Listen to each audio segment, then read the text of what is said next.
All right, we're good to go. Okay, so welcome everyone. Welcome to our little research talk this afternoon that Diana is sharing with us. Just a couple notes then before we get started. What we've tried to do in this session is kind of encourage have a conversation in the question and answer in such a way that makes it manageable. So the thinking is that you should be able to chat directly to the host of the session. The host right now is Monica Besley. So with your chat function below, we believe the default when you try to chat should be going directly to the host.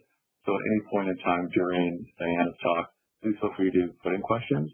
Diana has a couple of points throughout the conversation where we'll open it up to respond to those questions, not just wait to the very end. So please feel free to type them in as we go. And then Monica will put them back into the public chat for us all to see, and then we'll engage in the conversation that way. So that's the plan, at least. If things don't go correctly, please feel free to check your question, put your question in other ways, but we're going to hope that's the way that works. So otherwise, again, welcome everyone. Thank you to Diana for agreeing to do this, and I'm going to mute myself and pass it over to Diana then. All right. Hi, everyone. Good afternoon.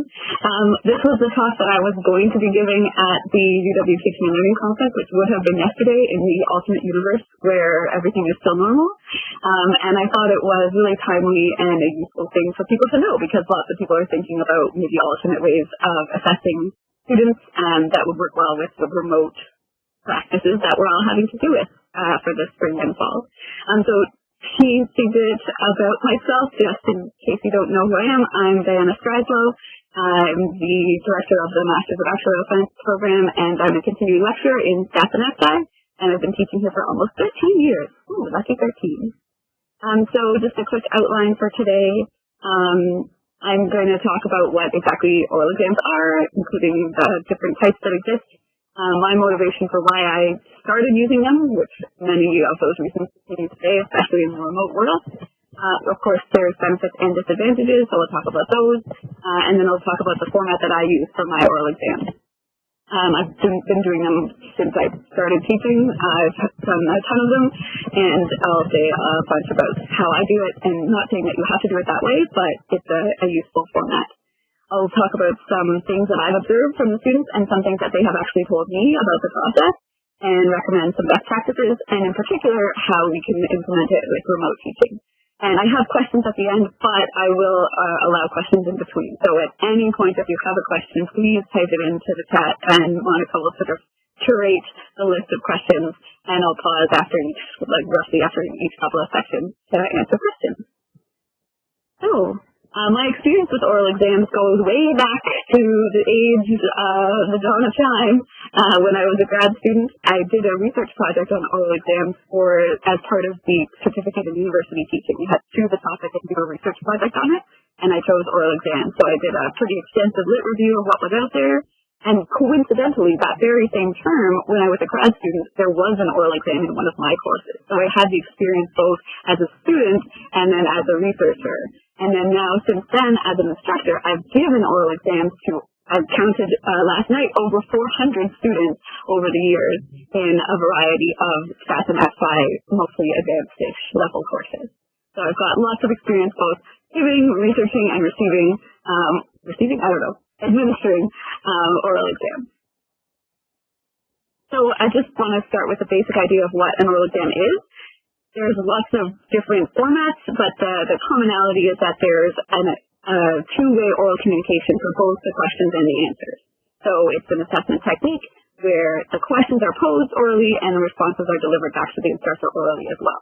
And there's a great quote here that goes, as teachers increase the variety of teaching strategies, we need to increase the types of assessment strategies as well. So this is, I think, a really important thing, even to deal with this inclusivity. Like some people don't test well in like a time-limited crunch, write down all the numbers you can, exam situation, and they might feel more comfortable expressing themselves through a spoken medium.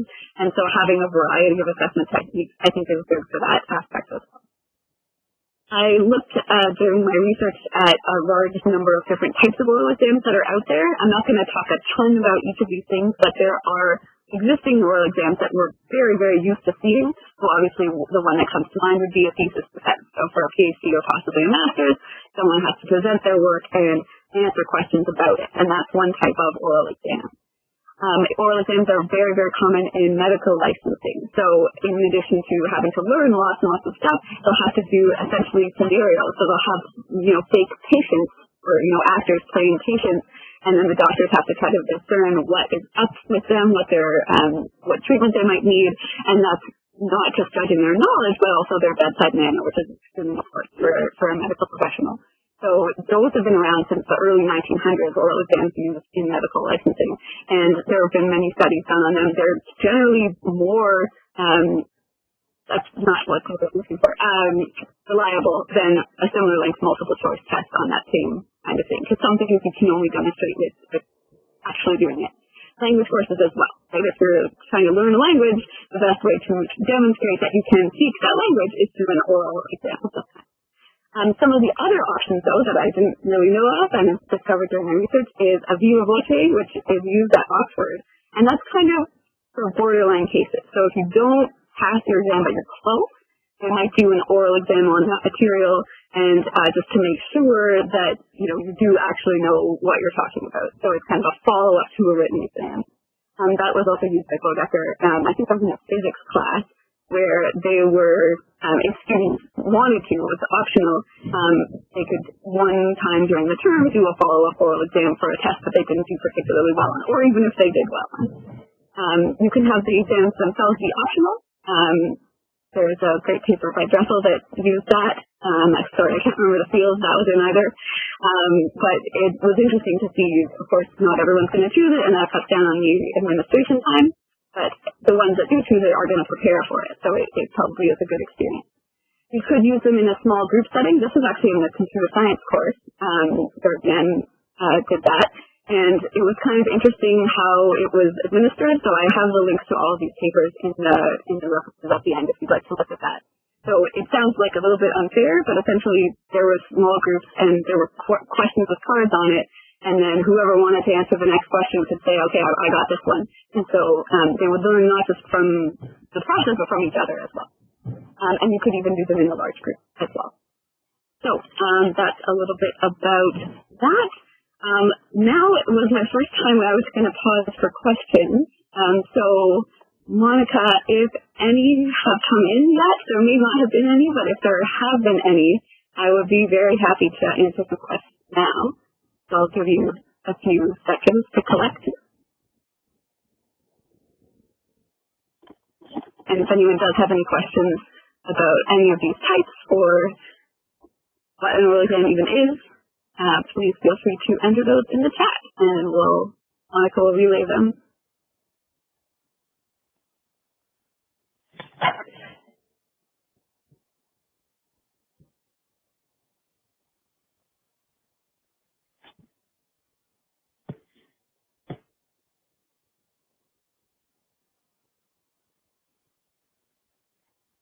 I'm not seeing anything, so maybe I'll give it another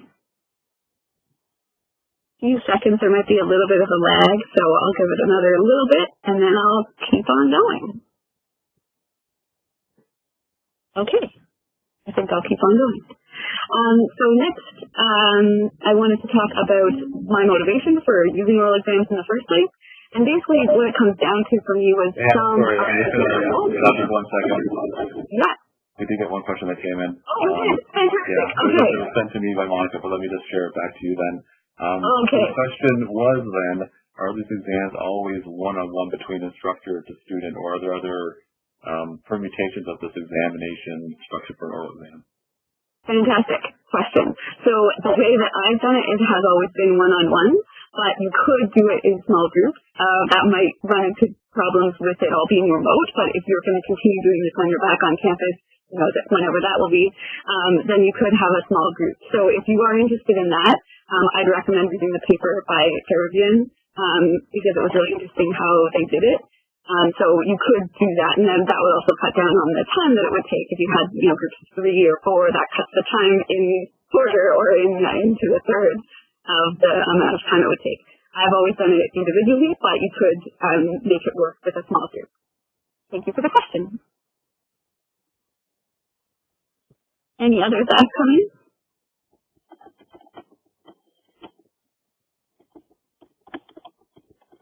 I can hear Monica typing. You have a very loud keyboard. Is it one of those like mechanical ones? Alrighty. I will keep going then. Okay, so my motivation was, the tests, final heavily weighted exams are a very commonly used way to do sort of a summative assessment of students' performance and knowledge during the term, but they do have shortcomings. So you always hear about people who, don't test well. They know stuff, but they just can't demonstrate it in that way, in a time-limited, high-pressure, high-weight situation. One of the things that I hate about final exams, written ones, is that they can't ask you for clarification and you can't tell them when they're going wrong. Like when I walk up and down the aisles of the exam and I see somebody drawing the graph incorrectly, I want with all my heart to just lean over and be like, oh, I'm sorry, you made a tiny mistake there, but that wouldn't be fair. So that's definitely one of the shortcomings, the lack of instant feedback that you get in some other cases. It's not as easy. You can, of course, test high levels of learning with a written closed book exam. But if you really want to get people's insight into how topics compare with each other and have them evaluate or create new ideas, that's really difficult to do with a written test. Oral communication itself is a desirable skill, and especially if it's something that they're going to be using in the workplace, then it's important to be able to convey those ideas orally. Marking, I have TA'd, but sometimes marking lots of written tests can be time-consuming. Oral exams are time-consuming in a different way. And for remote teaching, especially, this is a concern now, that if you've given an online test with a fairly large window, you don't necessarily have a lot of certainty that it's the student's own work. Most of the time, probably most students are honest. I feel like that's worth saying, but you don't know for sure, and that's one of the concerns that maybe has come up with some people if they are used to using a heavily weighted closed book structured final assessment, and that's now no longer an option. So all of those reasons are things why oral exams might be something you're interested in, and they do address many of these concerns. And they have lots of benefits. In particular, the thing that I think is the most interesting about them is that they're not just an assessment, they're also a learning activity. Like a well-designed written exam can also be a learning activity. People can learn stuff while they're doing it. But the primary purpose of final exams, I think, is for assessment, to figure out what the student knows. The oral exam, because it's kind of a two-way conversation, itself is a valuable learning experience. They might think of things that they hadn't thought of before, and they might get feedback and actually learn something from the process, rather than just taking everything from their brain and putting it on the page. They might actually develop new ideas throughout this process. As an instructor, I think one of the benefits is you really gain a better sense of how deep the student's knowledge goes, because you can ask them a question, and then if they gloss over one part of it, you can kind of probe that and be like, okay, wait, back up, tell me a little bit more about that. Is that always true? You can really plumb the depths of their knowledge and see how far it goes, get like a better sense of the granularity of, rather than just right or wrong, like how sophisticated is their knowledge of this topic. The other thing that's nice is that when students prepare for the oral exam, it also helps prepare them for the written test. Even though if you decide to use both an oral exam and a written test, this is a great benefit as well, because as they've studied for the oral exam, looking at the concept, that will solidify their knowledge that they can then demonstrate on the written test as well.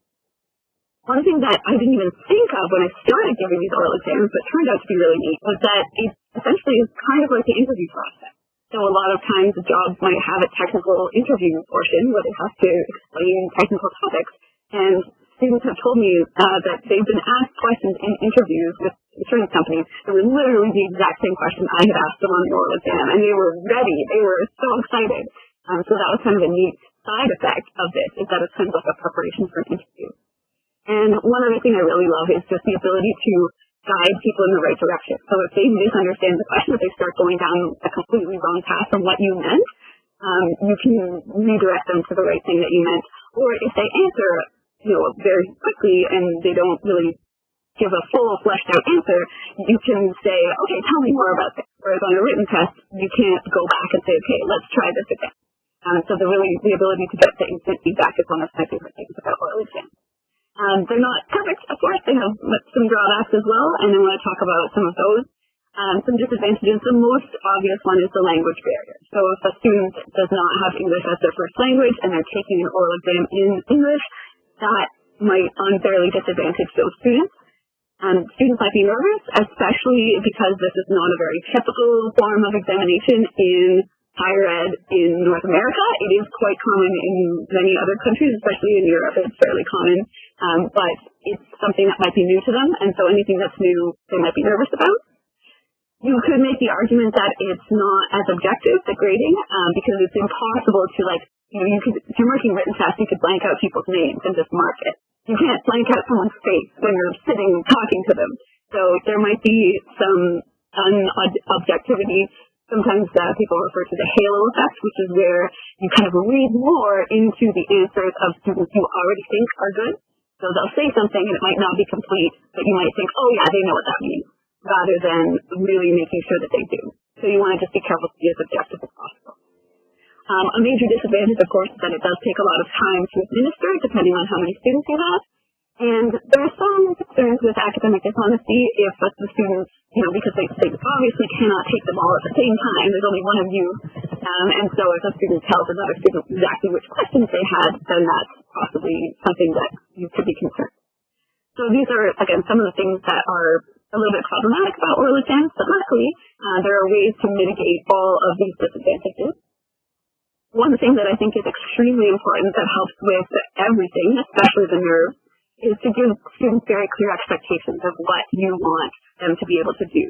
And lots of practice opportunities. So you could give practice questions. If you're in an in-class environment, I will actually put students into pairs and have them basically test each other.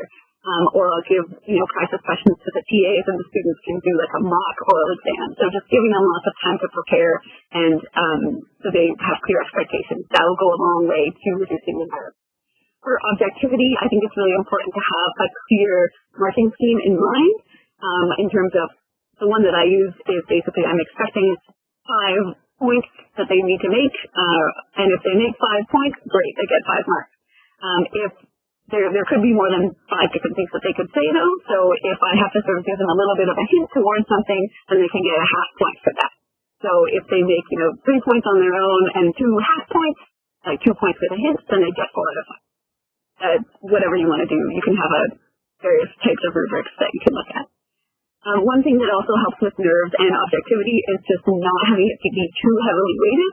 That's just the way that I've gotten around that. I know that in Europe it's common to have very heavily weighted oral exams, and that's fine. I think in that case it might be good to have a second observer, either record it and show it to them or have a second observer in the room if you're in person. But the way that I do it is just not have it worth too much so people don't stress about it. Another thing that's nice is letting students bring in notes. That helps with nerves and with preparation. And for the time, obviously only using it when the class size permits. It's too big a class. It is too crazy. The biggest I've ever done it with was 60 students, which was too many. So 60 15-minute exams is 15 hours of oral exams, and that was too many hours. That was before I had kids, so I had more time.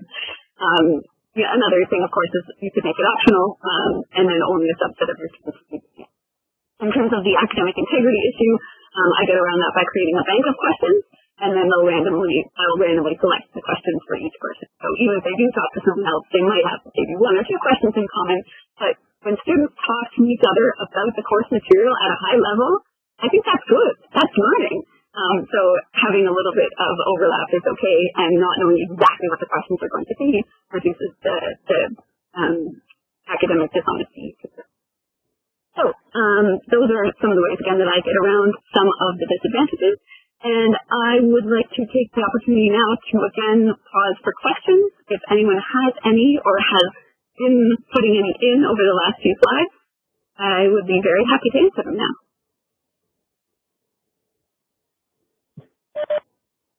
I don't know if you see that one here, Hannah, that just came in. Oh, yes. Okay, I can see what are the typical time frames of an oral exam.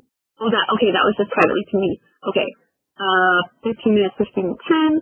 Also, I would be worried that students are more nervous during an oral exam than something they're more comfortable with written. Absolutely. Very true. My very next slide after this is how I administer my oral exams. I usually do 15 minutes per student. And you're absolutely right that students generally are nervous because it's something new for them. So that's where I think giving them practice and giving them clear expectations can really help with that. So if they had the chance to run it through with a friend or do like a practice one with a TA or something, that would be one way to reduce the nerves. Of course, if people are going to be nervous, and your demeanor actually during the exam has a huge impact.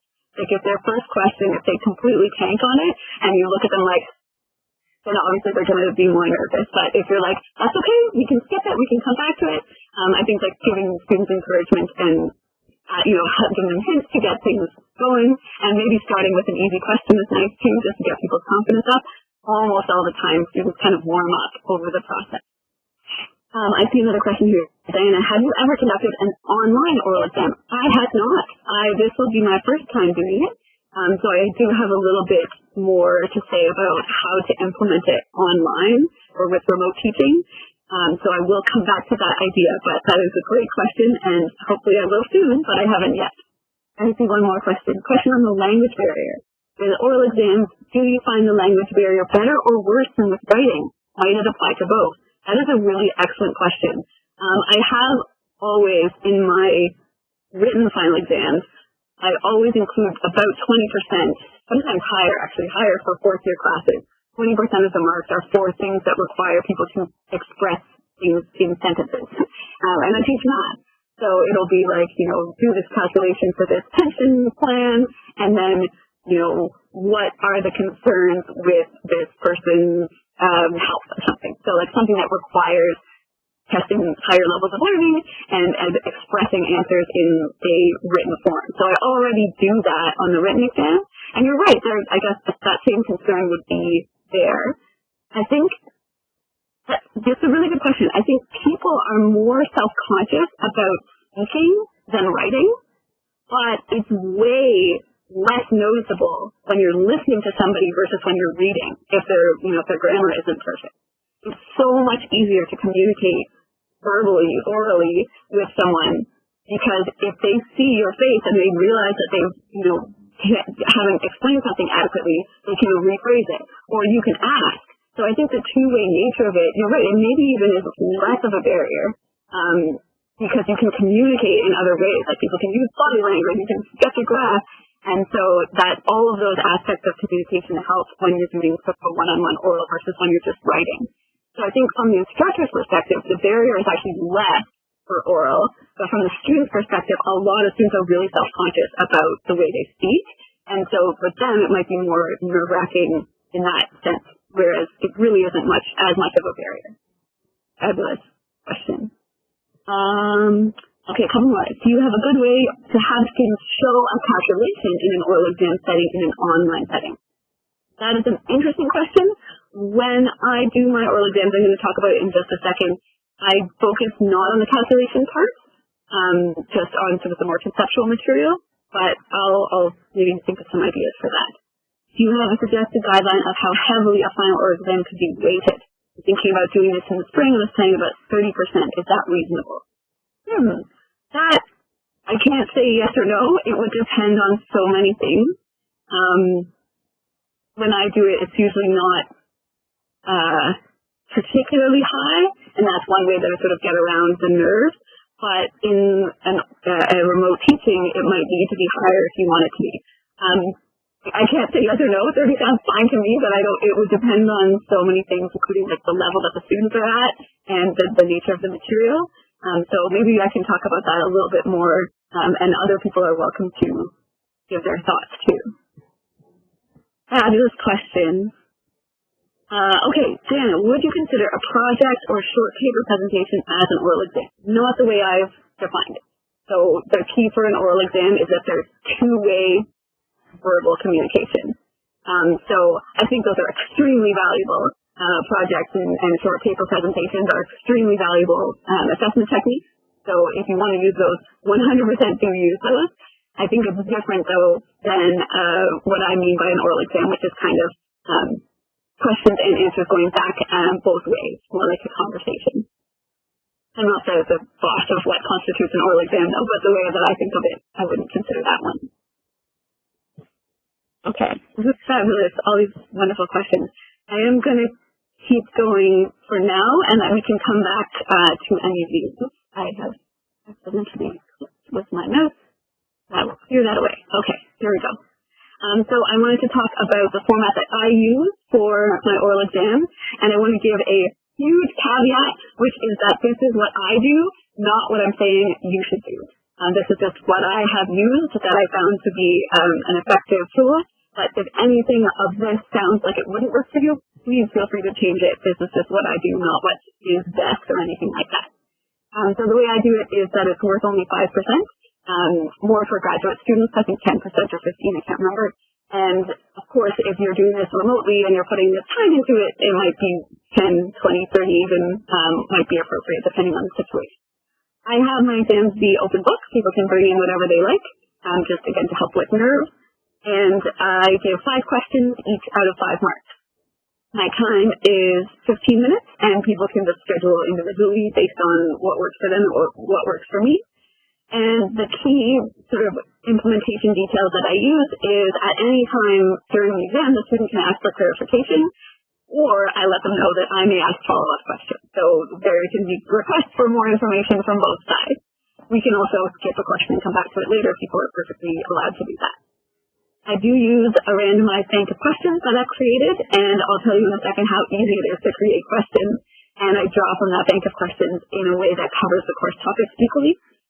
And one thing that I like to do when I also have a written final exam, I make sure that all the oral exams are before the written, and then I post kind of point form answers, not, you had to say all these things, but like here are some points about all of the possible questions so that students can review it and get the benefit of not just the questions that they were asked and had to think about, but the questions that everyone else was asked and also had to think about. The 5 questions that I ask are always the same. They are, how easy it is to come up with questions. Define blank, define something. Discuss the advantages and disadvantages of things. Compare and contrast two things. Describe the procedure for some method or algorithm or process or whatever that you've discussed in the course. And 5 is kind of, I think, my wild card question. So like, how would something change if something else changed?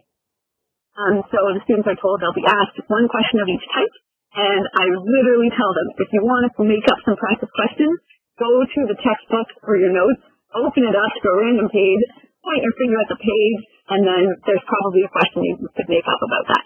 Or use the index of a textbook. That's a great way as well. Just look through the index of a textbook, and you can make up practice questions for yourself.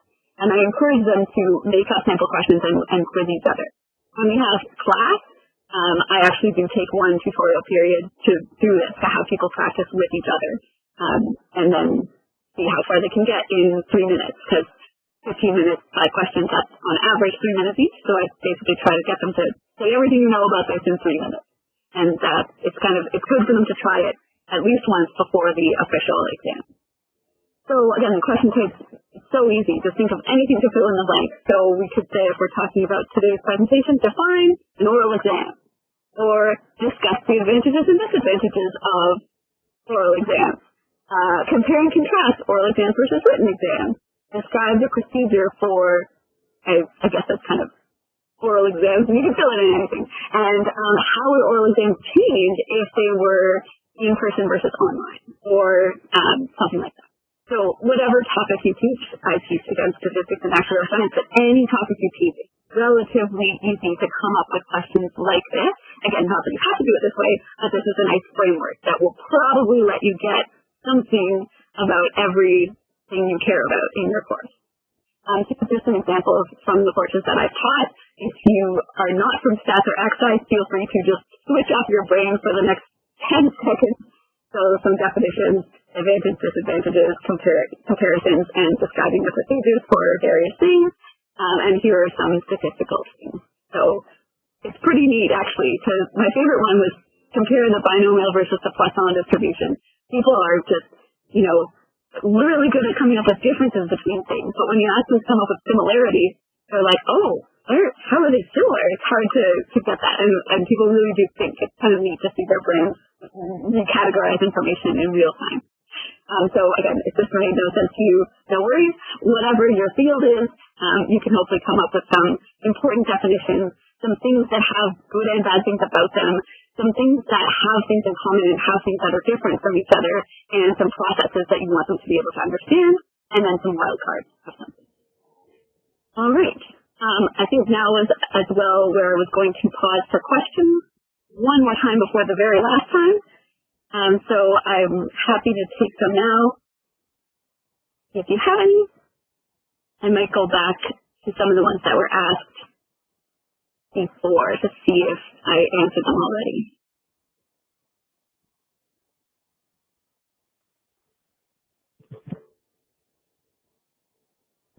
Having multiple people doing the testing has its drawbacks. That is very true.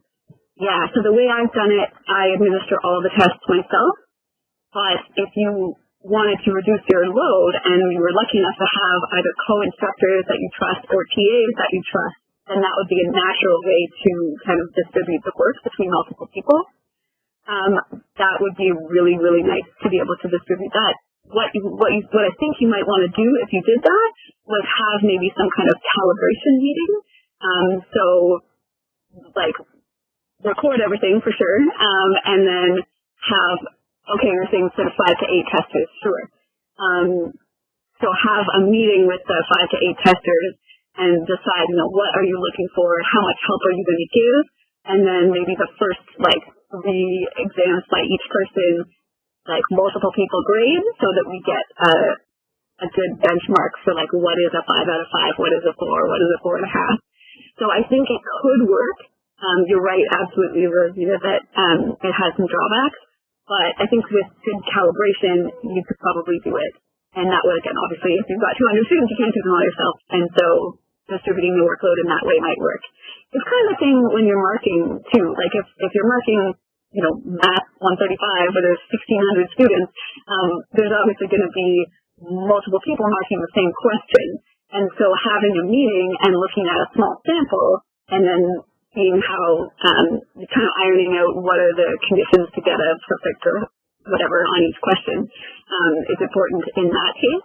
And I think it's maybe more important in the oral exam because of what they say during the exam is also going to affect how people do. So I hope that kind of answers the question, that it definitely can work. It will take some time beforehand to decide how much help are you going to give people, what is good enough, and then maybe having some kind of calibration meeting. Maybe more than one, actually, one at the start and then one after you've done half of them just to readjust, and then hopefully that would work. I see another question, Diana. Do you have one oral exam per class per term, or do you use them multiple times? So far, I have only used them as a final, but I think that would be a great opportunity, especially if it's going to be worth a little bit more, to have more than one. So to have one, after the midterm or before the midterm, honestly, and then one before the final or something like that. So, or you could even have one at the end of each major topic. So if your course maybe has 3 major topics in it, we could have one after 4 weeks and another one after week 8 and another one after week 12. So definitely some huge advantages there. As students become more comfortable with the process, their results will improve and they'll be able to get it because they won't be as nervous. They'll know what to expect. So I think it can work really well. Of course, the only problem is that then, if you're going to have 3 of them, that triples the amount of time that you're taking. So I definitely think that is a good idea. I've only ever used them as one per term, but you could use multiple per term. Diana, how well are students able to brainstorm possible questions based on the class notes? That's super interesting. Usually, so this is what I do. I go up to the board and I say, here are the 5 types of questions. You can see them on the slide right here. And I pick 2 types. Usually I like to do the define and the compare and contrast as my examples. And I ask them, if you were me, what would you want you to know? And then everyone thinks for a second. And okay, what's an important definition in the course? And it takes a little bit of time for the first one to come up. And then I think, whatever they say, I say, great. And I write that on the board. Does anyone have anything else? What's another important definition? And as soon as one is up on the board, the floodgates open. And people are like, oh, that's okay. Yes, insurance policy. Yes. It's pretty easy to get definitions going. And then the other thing I like to make them come up with is compare and contrast. So I'll say, what are two things that you think I want you to be able to tell me the similarities and differences between? So that one, again, is usually a little bit harder. People think for a while, and someone will come up with something, and then I'll write that down. And again, usually once one is up there, people realize, oh, okay, yeah, these two things that we talked about. So like, does speed and continuous time are job change, or, this versus this type of insurance versus that type of insurance. And once I've got usually like 3 or 4 of each type, type 1 and type 3 on the board, then I stop. Because at that point, they get the idea that like, as soon as you start, the ideas will keep coming. So having, doing that like in front of the class, I think is a real good way of starting off the discussion. And then that's when I give them the time. Like each one of them can pick one of the 6 or 8 questions that are on the board and like prepare for that and then test each other in like 3 minutes at a time. If you were trying to do that remotely, it might be better to actually give them sample questions. So, define blah, and then maybe you give like 2 examples. And then you can encourage people to come up with others. Because once they've seen 1 or 2, it's easier to think of others. So that's a really great question on how to brainstorm. Okay, we have another question. In a written exam, we have evidence of student work. So we have something to refer to when handling appeals. In oral exam, we do not have such a thing. Can we make a video and or audio recording of an oral exam? If so, what formalities should be handled to make this possible? Fabulous question.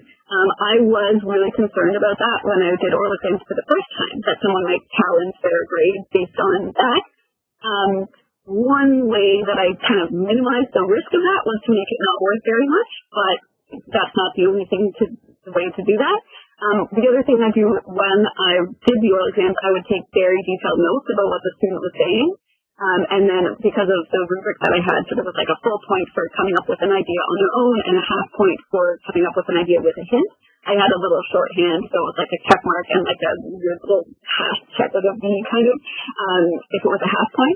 So then later I could go over my notes, like if someone did challenge. No one ever did in the 400 of these that I've given. No one has ever asked, but I have it all. I kept it all. So if that happened, then I would be able to pull up my notes and say, okay, this is why they got this mark. They mentioned this, they mentioned that, they didn't mention it. They ran out of time for this question, whatever. I would recommend, if you're going to have it work more, it is a good idea to have a video or audio recording. For that, obviously, you would want to get the student's consent. I think it's very likely that they would grant it because if they don't, then basically they're saying they won't appeal. I'm not sure exactly how you would frame that, but I think it would be important to tell the student, like, because of this, so that we can review it later if necessary, would you be okay with me recording it? If you phrase it that way, then I think probably they'll all say yes. And then that would be something to keep. I would assume you would probably want to keep it for a year, the same rules as for keeping physical final exam paper. Hopefully you have a big Dropbox or OneDrive to keep all of those videos, because that would be a lot. Yes, so thank you for that question. Hopefully that answers it. I see another one here. Diana, you mentioned that you are using oral exams in addition to the written assessment. One of the attendees is planning to use it as the final assessment itself. Do you think this is reasonable? Yes, I do, with a couple of caveats. I think in that case, it might be nice to have more than one. So rather than have one at the end where it's 40%, it might be nice to have one partway through the term where it's maybe 15, and then another one at the end where it's 25 or something. Like, I'm not sure how to split the 40. But the advantage of that is, again, once the student has gone through the process once, they're going to be way better equipped to go through it again. They're going to know more, what it feels like to try to say what you need to say in 3 minutes. They're going to know how better to prepare. And so I think there's less stress on it. Everything, 40% of their grade riding on a 15-minute conversation with the instructor. What if they have a headache that day, Same thing is true with the 2.5-hour final exam, but there's a little bit more wiggle room there. So what I would suggest is, I think that's fine. Again, I'm not the expert, but I might suggest, if your class size allows it, to have an option or the ability to split that up. So you can even make it optional. So having the midterm, whatever, optional. So if they want to do it, like if a practice oral exam, they do that. If they do that, they get that to be 10% or 15% or whatever. And then the final one is worth 25. But if they choose not to do the midterm ones, they can have the last thing. I'm not sure how I feel about that. I just kind of said it without thinking about it. You might end up getting the people that like to procrastinate and just push all their work to the end, doing poorly on that, and you wouldn't want that. So that, hopefully that answers that question.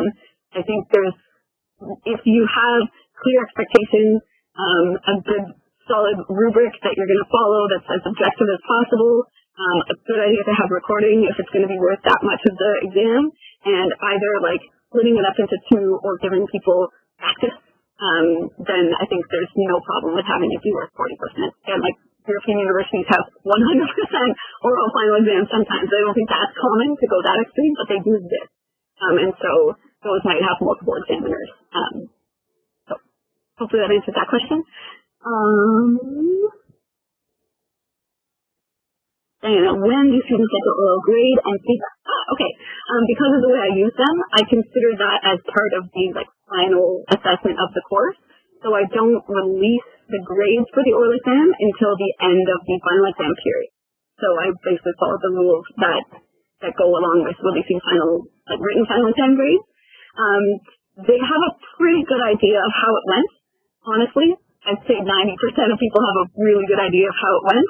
And remember that the way I do it again is I post the sort of point form answers that would be desirable. And so they'll see their own questions on the list and see, oh yeah, I remember saying that. Oh, I said that. Oh, I forgot to say that. Oh well. And so people have a pretty good sense. I don't think anyone is surprised by the grade they get. And again, I don't release them until after the end of the final exam period. I see another question. Diana, do you find it hard to be engaging for the last students? Does your attitude affect the students' performance? So I don't think it's the last students that's hard. It's the last students of a day that's the hardest. So my advice for you is to schedule yourself no more than like 6 in a row. I am an idiot, and some of the terms I just like booked myself, for 8 straight hours. I was like, anyone can sign up whenever they want. And of course, everybody signed up on the last possible day. So I think I had 18 in one day, and it was just too much. You can't just distinguish between them anymore. So I would make sure that you give yourself, maybe 4, and then a break, and then 4 more, and then a break or something, so that you're coming fresh. Because I think it really does affect their performance. Like if you're sitting there like, rolling your eyes, like it would be like an interview, right? It would be like being interviewed by someone who just isn't there for it.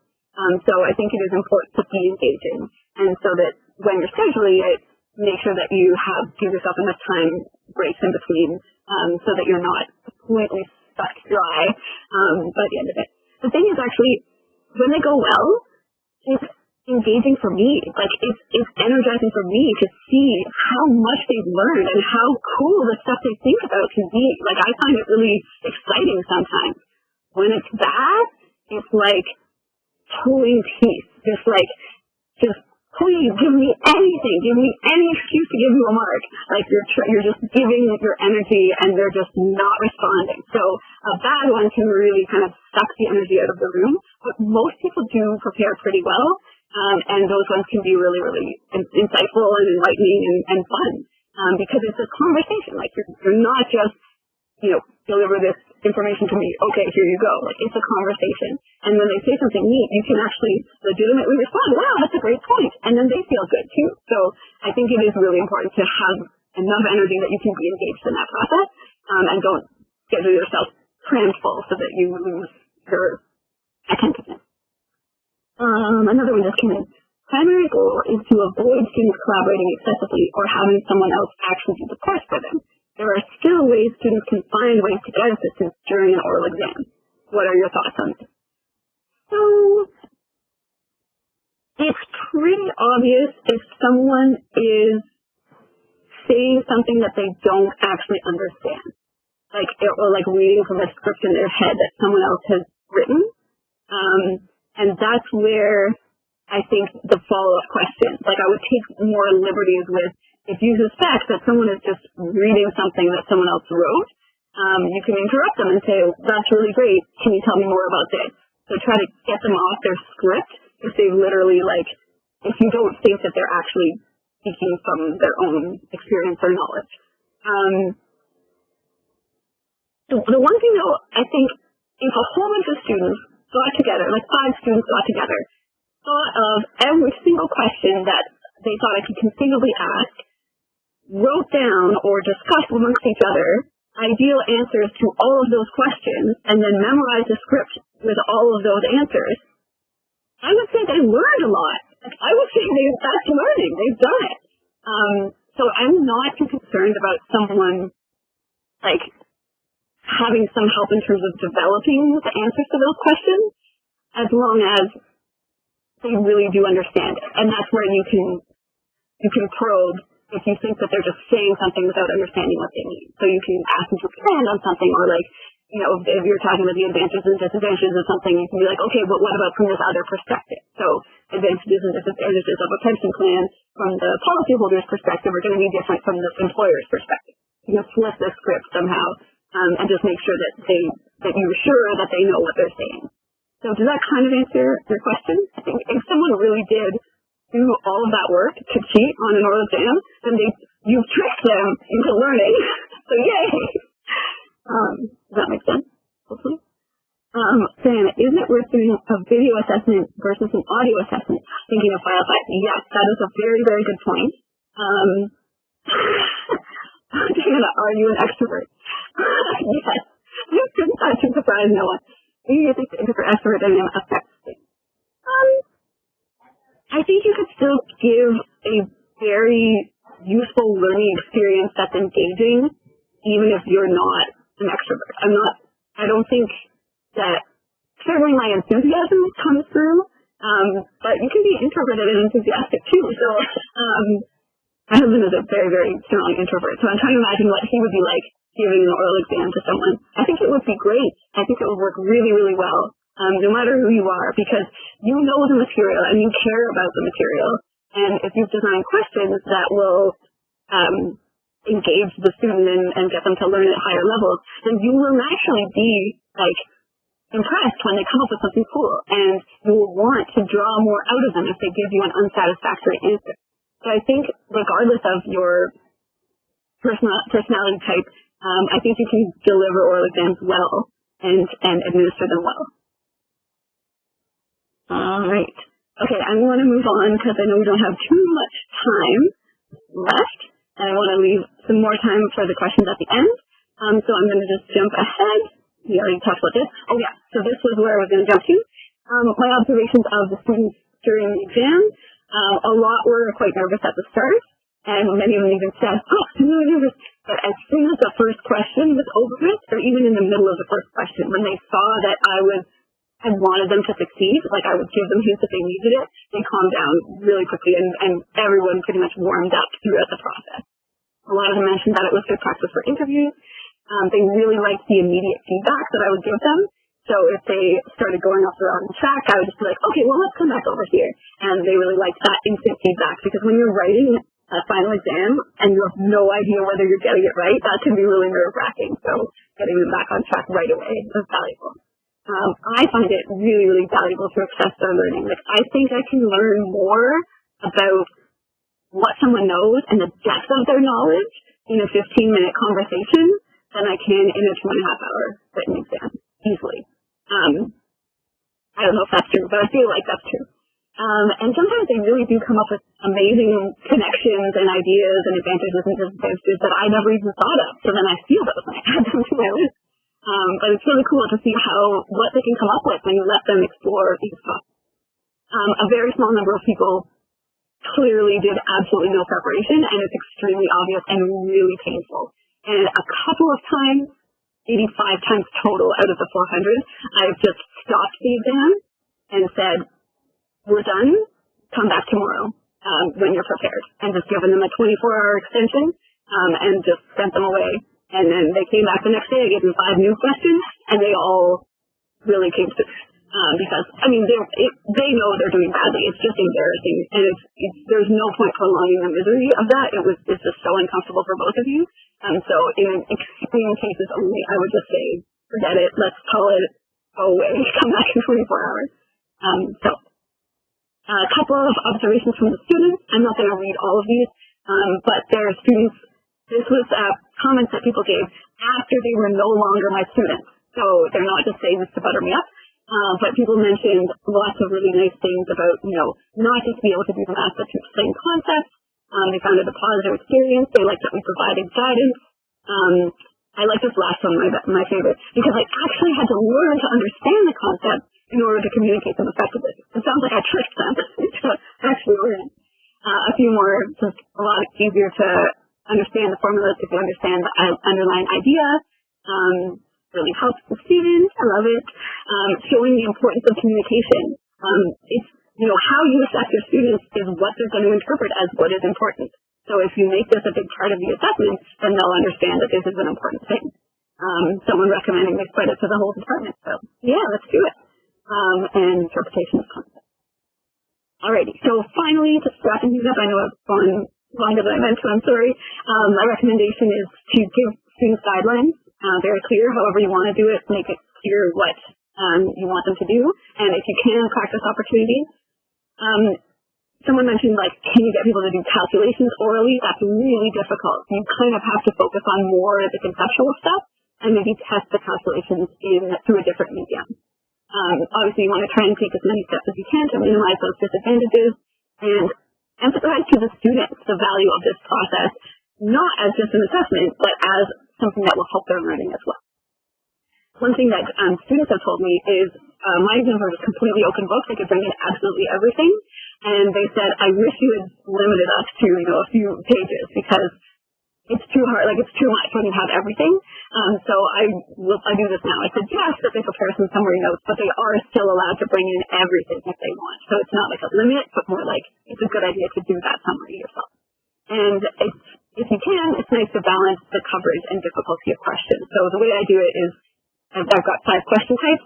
I divide my course material into roughly 5 sections, and then I make up one question type for each section of course material, and then I pick one of each so that they'll get one question type and all the coverage of the course, so it'll be relatively balanced. So that's what I suggest. I have a cool spreadsheet. If you want it, I can make it available. And finally, in terms of implementing it with remote teaching specifically, one thing that's not as much of a concern actually is the time zone, because you don't need everybody doing it at the same time now. You can schedule it individually. So it might be 9 p.m. for them and 9 a.m. for you, but if you're both cool with that, then cool. So it's less of a concern because you don't need everyone at the same time.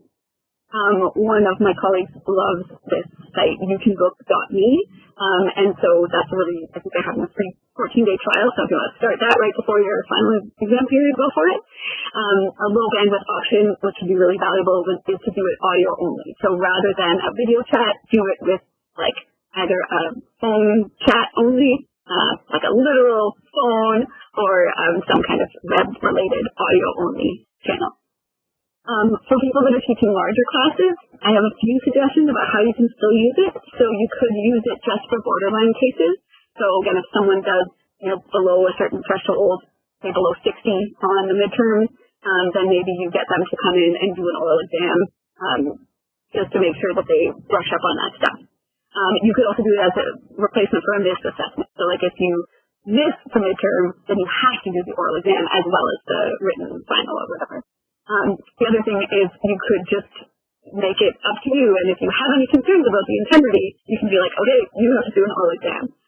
So obviously you'd want to be clear in the syllabus under what conditions, you may be asked to do an oral exam if you're not going to make everyone do it. Or of course you could just have it be optional. If you have the opt-in, that would probably be a much better experience because only the people who are confident in their abilities will opt in. But there's lots of ways that you could use it in a class that's bigger than you would want to handle by yourself. The one thing that's even easier with remote teaching is that you're already doing it through some kind of electronic medium, so it's easier to record. So, if you're thinking about sitting in your office with a student, setting up a video camera is really obtrusive, but if you're on a chat, it's easy to record. So obviously you do want to get consent, from the students, but that's a way that you could do that fairly easily. So I have exhausted my time and my slides, but I'm happy to stay on for a few more minutes. If there are additional questions, please type them in the chat and I will answer them as best I can. I apologize for going a little bit over. Maybe we can stop at 4:35 and then it'll be exactly 1 hour. How about that? I was going to say that's a good idea. Like 5 more minutes and just let any lingering questions come in. Fabulous. Cool. So yes, if you have any questions or comments, or even like replies to other people's questions, if you have ideas for them, please pop them in the chat and we will take them as they come. Okay. For a comment and a question, this semester many students will be taking courses online while being in their home country. For someone in China, video connection might be an issue, and for oral exams it might be a good idea to use those platforms that have servers present there for an audio. Yes, 100% agreed. So for sure, if like connectivity is an issue, then they can opt to do audio only rather than audio plus video. And then there are, I'm sure there are platforms that are reliable for audio chat in China. The one that comes to mind is WeChat. I don't know if there are others. I'm sure there are. So finding something that they won't be cut off in the middle or they won't have poor reception. And yeah, if you'd rather do it with, if the student or you or both would rather do it with audio only rather than audio and video, then that works great.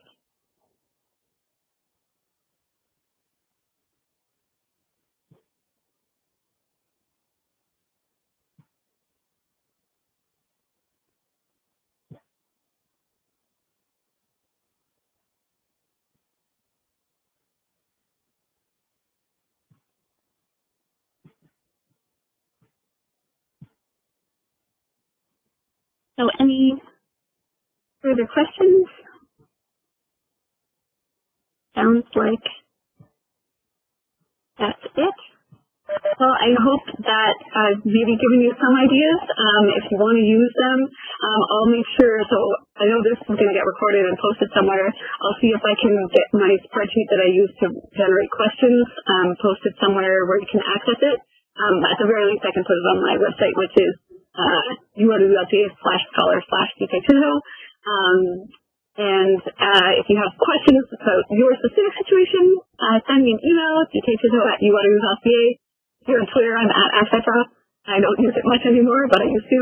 And best of luck. I hope that the pandemic ends at some point, but you can keep using oral exams when everyone's back on campus too. I find it really, really nice. And again, it's a great way to get the students to demonstrate their knowledge and discover new knowledge even right in front of you. It's really an exciting process. And again, students, vast majority of them find it a good experience. Even if it's a little bit weird, once they've done it, they realize, okay, yeah, this really did help me prepare. Fabulous. Thank you all. Before we just quick to Diana, so thank you to you for doing this and sharing your knowledge about this. I think it's fantastic stuff and really indeed useful for remote teaching. And we will put this recorded webinar on the Keep Learning website. So that could be a place as well. Like we'll probably have a separate page that we can add additional resources to that you might have, Diana. So we can keep everything there and make it available to everyone. But again, thank you so much for doing this. Fantastic to hear all these new ideas. It's been great just learning from you. So thank you.